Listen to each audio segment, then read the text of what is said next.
سیستان و بلوچستان پهناورترین استان کشور چند سالی است گرفتار خشکسالی شده. اینو میشه از مزرعه پیرمرد صحرا دید. قدیم که هر کسی میامد اینجا از خیلی شای میدید که البته چطوری بود. ولی بعدم خشکسالی خودش کمسو شده بود ولی آدرس جایی رو میداد که جوانان حالا از در دیگری روزی میخورند. این سرمایه معادن با ارزش طلاست. این سرمایه‌ای که خداوند به ما داده و ما باید ازش استفاده بکنیم. عمده سنگ‌های طلا در ارتفاعاته. این یعنی گنج بیرنج میسر نمیشود. همینه. این کوه طلاست. رنگش هم با رنگ تمام کوه متفاوته.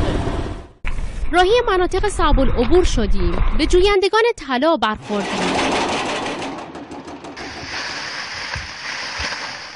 بعد از اینکه این تستمون تمام شد، تجهیزات کاملتر مخصوصا که در ادامهش میز لرزان رو داریم و ذوب رو که بتونیم به طلای خالص در ادامه خط برسیم. میزان صرفه اقتصادی در استخراج معدن طلا 0.5 گرم در تونه. این در حالیه که در سیستان و بلوچستان بیش از 1 گرم هست، 1 گرم و خورده‌ای که در رنج اقتصادی قرار میگیره. 2 معدن شناسایی شده داریم با مجموع 10 میلیون تن طلا.